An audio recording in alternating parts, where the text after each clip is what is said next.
Chers amis, nous voici au sommet de la ville de Marseille, Massalia, fondée il y a 2600 ans, ville grecque. Et nous nous trouvons devant cette croix de Camargue, cette magnifique croix, qui est dirigée plein ouest, en direction des Saintes-Maries de la Mer, et qui est le lien ici qui nous rattache à cette venue de Sainte-Marie-Madeleine, Saint-Lazare, Saint-Maximin, Sainte-Marthe, etc., de cette barque, et qui est vraiment très présente dans l'esprit des Marseillais, en particulier chaque 2 février, procession qui part du vieux port de Marseille et qui va jusqu'à l'abbaye Saint-Victor et qui commémore l'arrivée de cette barque avec le trésor de la foi qui était contenu par ces saints personnages. Et puis vous voyez le massif de l'Estac dans le fond. Par-delà se trouvent les Saintes-Maries de la Mer, la Camargue, etc. là-bas. Et puis de l'autre côté, ici vous avez la Major qu'on aperçoit, le Pignan, le vieux quartier de Marseille avec le plus ancien clocher.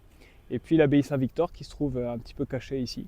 Et donc ce monument à l'honneur de la Sainte Vierge a été fondé apparemment par Monseigneur de Belzins au XVIIIe siècle, en 1720, au moment où il a consacré la ville de Marseille au Sacré-Cœur et également à la Sainte Vierge. Et puis ce bâtiment qui a été restauré, embelli par Monseigneur de Masneau. On voit comment tous ces évêques, au fil des siècles, ont contribué à restaurer, à porter à son apogée la dévotion, la foi de nos pères, et qui a été apportée il y a 2000 ans.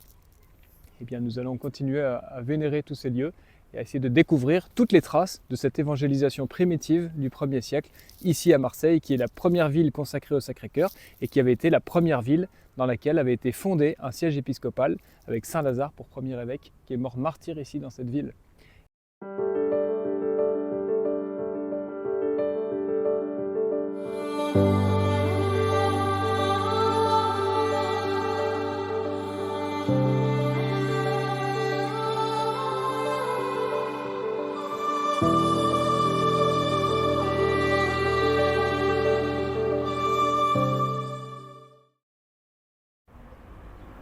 À l'entrée de l'abbaye, au-dessus de la porte, vous voyez un médaillon. Nous avons cru que c'était Saint-Georges. En fait, il s'agit du preux chevalier de Marseille, Saint-Victor, qui avait lui aussi lutté contre un dragon. Et jusqu'au XVIIe siècle, il y avait une procession, la cavalcade des chevaliers de Saint-Victor à travers la ville, qui commémorait cette bataille victorieuse de Saint-Victor contre le dragon. Saint-Victor est mort décapité et ses restes ont été ensevelis au cœur de cette abbaye, en particulier par Jean Cassien, au début du 5e siècle. Nous entrons dans l'abbaye Saint-Victor et nous allons découvrir la crypte qui se trouve à l'entrée de cette abbaye, numéro 1. Donc le lieu primitif des chrétiens autour de Saint-Lazare avec Notre-Dame de Confession. Nous descendons à l'arrière de l'abbatiale vers la crypte où furent enterrés tant de martyrs, les premiers chrétiens. Vous voyez là toutes les différentes salles. Nous entrons dans la crypte Notre-Dame de Confession, endroit tellement émouvant. Dans le fond, la représentation de Sainte Marie-Madeleine qui conserve le souvenir de son apostolat ici à Marseille et que les femmes venaient voir pour leur confier leurs problèmes, leurs difficultés, leurs maladies, leurs enfants. On dit qu'elle a fait beaucoup de bien ici, dans cette petite grotte, la première grotte de Marie-Madeleine. Et comme toutes les femmes à l'époque, elles sont sous la direction d'hommes choisis par le Christ. Ici, la représentation de Saint-Lazare avec sa mitre. Au-dessus de ses yeux, on voit un petit peu sa crosse et puis la palme de son martyre. La colonne de la foi qu'il a apportée. Et puis à droite, le siège de Lazare, comme on le dit ici, qui est le premier siège épiscopal fondé en France par cet ami que Jésus aimait, et qui est venu avec toute sa famille, tous ses amis, les amis du Christ. Et dans ce lieu qu'on appelle Notre-Dame de Confession, à cause de la confession de la foi que Saint Lazare a rendue jusqu'à la mort, jusqu'à son martyre.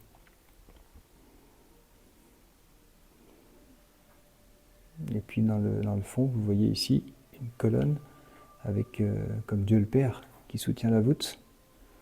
Et en dessous, un serpent qui a la tête vers le sol, qui représente la chute de Satan par la vraie foi. Et de l'autre côté, l'arbre de vie, l'arbre restauré par la croix, par les mérites de notre Seigneur, qui nous rend la fécondité de la vie que Dieu avait voulu au départ.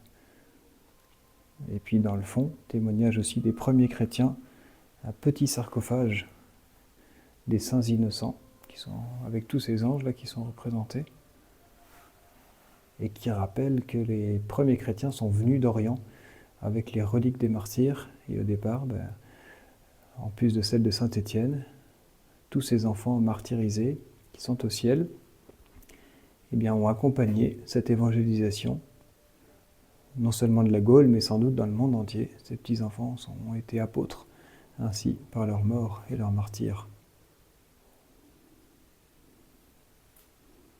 Voilà, ces lieux si émouvants. Avec cet autel aussi, on a remarqué, qui a été brisé après la Révolution au XIXe siècle. Vous voyez cette brisure, mais qui a été restauré en 1869. Une pierre le mentionne en dessous, qui a permis de rétablir la table d'autel en mentionnant l'impiété, les fils de l'impiété, les temps calamiteux de subversion. Cette pierre qui a été restaurée en 1869. Malgré tant de ravages des Sarrasins, des barbares et des nouveaux barbares plus intellectuels, eh bien, il y a toujours ce lieu de la confession de la foi à Marseille. Saint-Lazare, bénissez la ville de Marseille et toute la France, qu'elle revienne à la vraie foi. À côté de Sainte-Marie-Madeleine, en contemplation du crucifix, là, comme on a vu, vous voyez un ange qui tient dans sa main un vase. Et on dit que jusqu'à la Révolution, le vase d'albâtre, le vase de parfum de Sainte-Marie-Madeleine, était conservé dans le trésor des reliques de cette abbaye Saint-Victor. Et sur ce vase, il y avait l'empreinte, dit-on, du doigt, de l'un des doigts de Sainte-Marie-Madeleine. Émouvant témoignage de ce passage de l'Évangile que notre Seigneur avait dit devant être publié jusqu'à la fin du monde.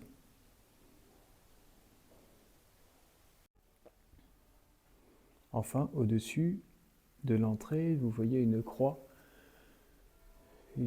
circulaire avec en dessous des deux bras, le signe alpha et oméga. Et on dit que dans les catacombes de Rome, on retrouve les mêmes signes chrétiens. Donc c'est aussi un signe d'antiquité de cette crypte qui remonte au 1er siècle.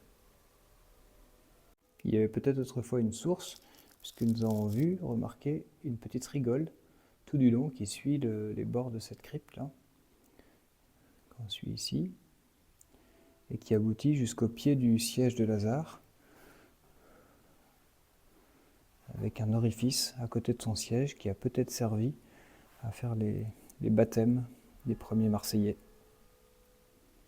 Au cœur de cette crypte, avec les deux tombes creusées dans la roche, donc très anciennes, Notre-Dame de Confession, ici, la statue, et puis l'Enfeu de Sainte-Ursule actuel, mais qui autrefois était réputé, avant la Révolution, comme l'entrée d'un souterrain qui permit à Sainte-Marie-Madeleine, Saint-Lazare et tous les chrétiens de passer directement dans la vieille ville, donc soit à la place Lanche, soit à Major, certains disent aussi, en tout cas près du Vieux-Port, où ils partaient prêcher et ils revenaient ici, peut-être s'abriter, se retrouver, prier.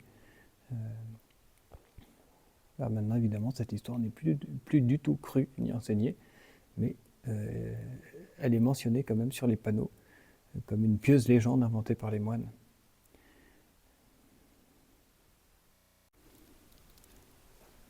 Ici, nous trouvons une ancienne chapelle Saint-Lazare qui a peut-être conservé les reliques de Saint-Lazare avant les invasions sarrasines, puisque tout le corps était conservé dans l'abbaye Saint-Victor, jusqu'à ce que les Sarrasins viennent, que le corps parte à Autun et que le chef demeure ici d'abord, dans l'abbaye, et puis ensuite à la cathédrale de la Major. Et on trouve à l'entrée le bénitier qui rappelle cette chapelle, et puis aussi une stèle funéraire païenne, ici au dieu Man, et qui témoigne qu'avant d'être une nécropole chrétienne, c'était une nécropole païenne, un peu comme aux Odyscans à Arles, et qui a été transformée par les premiers chrétiens en une nécropole chrétienne. Victor se trouve le four des navettes. Traditionnellement, on fabrique depuis des générations. Vous voyez ce petit biscuit en l'honneur de la barque de Marie-Madeleine, navette, navire. Et on déguste ces petites navettes à Marseille comme ça, en souvenir de cette arrivée de la barque de Marie-Madeleine. Comme nous avons vu dans l'abbaye, un souterrain permettait à Marie-Madeleine, Lazare et les autres de passer sous le port, d'arriver jusqu'au panier, donc le vieux Marseille, on aperçoit le clocher là-bas et la major, et d'aller prêcher là-bas.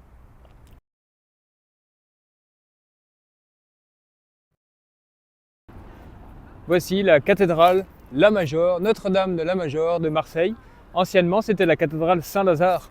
Et on peut voir sur le fronton là-haut, Notre Seigneur, Saint-Pierre, Saint-Paul, Saint-Maximin peut-être, en tout cas Saint-Lazare, Sainte-Marie-Madeleine et Sainte-Marthe. Donc c'est la foi de cet évêque qui a fondé cette cathédrale, ou restauré cette cathédrale, en tout cas fondé ce bâtiment au XIXe siècle, qui est Monseigneur de Masneau, Saint-Eugène de Masneau, une magnifique figure épiscopale au XIXe, qui avait la foi dans cette histoire de Saint-Lazare, qui a même demandé des reliques au chapitre d'Autun et qui a installé ce reliquaire monumental que nous avons pu vénérer avec le chef de Saint-Lazare, la relique de son bras, et puis la statue de Saint-Lazare qui bénit son peuple de Marseille, avec assis sur sa chaire épiscopale, avec tenant dans une main sa crosse, bénissant de l'autre main, et puis le pallium représentant ces pouvoirs importants de peut-être ce premier évêché de Gaule par lequel tout a commencé. Et donc ça nous donne vraiment envie de repartir, de retracer toute cette histoire sainte du 1er siècle en Gaule par Marseille, où tout a commencé avec les amis de Jésus. D'ailleurs, la devise du chapitre des chanoines de cette cathédrale, c'était Jesus diligebat Lazarum, Jésus aimait Lazare. En 3 mots, tout le cœur de notre Seigneur, tout le cœur de cette ville de Marseille qui a été aimé indirectement par notre Seigneur, qui lui a envoyé son premier évêque Lazare. Et 2000 ans après, eh bien, Saint Lazare continue d'attirer les foules qui viennent ici vénérer cet ami du Christ, ainsi que ses sœurs, et de proche en proche, toute cette famille qu'on appelle la famille des chrétiens, l'Église catholique romaine. Nous avons aussi vu le problème de la controverse historique, parce que des grands panneaux rappellent la tradition, rappellent les faits, la foi de ces évêques d'Ancien Régime et jusqu'au 19e, Monseigneur de Belzins aussi, qu'on aperçoit là-bas, qui a consacré pour la première fois la ville de Marseille au Sacré-Cœur en 1720 et qui a permis d'arrêter miraculeusement la peste. Eh bien, tous ces évêques croyaient à cette venue de Saint-Lazare, l'ami de Jésus. Et puis on voit aussi qu'il y a des mentions, des doutes des historiens critiques qui sont mises à côté sur les mêmes panneaux. En fait, il y a à la fois la foi de nos pères et la science des savants. Et puis chacun doit doit faire son beurre avec ça. Eh bien non, il faut répondre que la fausse science des savants qui est mise sur ces panneaux est à rejeter au profit de la vraie science qui découle de la vraie foi et qui est que cette vérité de cette évangélisation du 1er siècle. Voilà, demandons la grâce à Saint Lazare de venir vénérer tous les restes, toutes les traditions qui sont conservées. Et de l'autre côté de cette immense cathédrale du 19e, vous pouvez apercevoir l'ancienne major, comme il l'appelle, c'est-à-dire l'ancienne cathédrale que Monseigneur de Masneau a voulu conserver à côté de la nouvelle pour garder les traditions. Il faudrait pouvoir ouvrir et aller vénérer. On dit que dedans, il y a un certain nombre de traces aussi de cette foi de nos pères. En particulier, il y a un bas-relief en pierre qui représente la barque de Marie-Madeleine, de Marthe, de Saint-Lazare. Donc cette arrivée de l'Évangile au 1er siècle. Voilà, que dire encore sinon que Saint-Lazare a vécu 30 ans comme ça en tant qu'évêque de Marseille, donc à peu près de l'an 45 jusqu'à l'an 75 où il est mort martyr, affreusement martyr, alors que le gouverneur de la ville, qui commençait à s'effrayer un peu des progrès de la religion chrétienne dans sa ville, lui demande de sacrifier au dieu Mars. Et puis devant la fermeté de Lazare, qui était déjà mort une fois, qui pouvait mourir une deuxième fois, il s'en fichait, c'était tout pour le ciel. Et alors il a subi un certain nombre de martyrs, pas simplement décapité, parce qu'il a fini décapité, mais après avoir été battu de verge, avoir été transpercé de flèches qui n'ont pas pu transpercer son corps, avoir été mis dans une cuirasse rougie au feu. Il a échappé à tout cela. Il a même été mis sur un gril comme Saint-Laurent. Et c'est vraiment la gloire et les mérites qu'il a pu acquérir par son martyre qui lui ont donné tant de puissance ensuite sur cette ville de Marseille, de puissance spirituelle. Et puis nous allons aller maintenant, une dernière station, place de l'Anche, le lieu de sa prison, ses dernières nuits de prison, et le lieu de sa décapitation. Et quand le chapitre, les processions partent ici avec le reliquaire, eh bien, il y a toujours une station, place de l'Anche, où on chante une antienne en l'honneur pour remercier, en action de grâce en fait, pour Saint-Lazare qu'il a pu donner, livrer son beau témoignage à Jésus-Christ, et qu'il nous encourage, qu'il nous bénisse, nous, à donner à notre tour le beau témoignage de notre foi chrétienne, malgré les événements difficiles que nous traversons. Saint-Lazare, priez pour nous. Nous nous trouvons place de l'Anche, cette place où, selon la tradition, Saint-Lazare a été décapité. Et sous cette place, si on creuse, et paraît-il, c'est un vrai gruyère, nous pouvons trouver à nouveau ces prisons, toutes ces cellules de prisonniers, avec 7 cellules côte à côte. Et au bout de ces 7 cellules, il y a une chambre qu'on dit avoir été la chambre dans laquelle Saint-Lazare a été persécuté une dernière fois avant d'être décapité. Et au 5e siècle, Saint Jean Cassien, qui installe des religieux cassianites un peu partout dans tous les hauts lieux de la Provence chrétienne, en particulier à Sainte-Baume, à Saint-Maximin, ici aussi à Marseille, eh bien, il met des religieuses cassianites dans ce lieu. Donc on peut dire qu'au début du 5e siècle, cette cellule, cette prison de Saint-Lazare est considérée déjà comme un oratoire. Il y a déjà un culte chrétien. Les Marseillais n'ont pas oublié au 5e siècle les origines de leur fondation chrétienne. Donc espérons pouvoir un jour visiter ces prisons en tout, nous ne savons pas comment on peut accéder, pour à nouveau restaurer ce culte, cette mémoire, ce souvenir de Saint-Lazare, premier évêque de Marseille, dont aucune plaque ici ne mentionne le souvenir. Voilà. Mais c'est la place de l'Anche, et donc chaque année, quand le chapitre vient ici avec les reliques de Saint-Lazare, eh bien il chante une antienne en l'honneur de Saint-Lazare. Bienheureux Lazare, merci d'avoir offert comme ça votre martyre. Et en face, nous trouvons ici Notre-Dame de la Garde, juste dans l'enfilade des immeubles, donc les 2 poumons de la ville, ici Saint-Lazare, là-haut la Vierge, que le culte que Saint-Lazare est venu instituer ici au 1er siècle.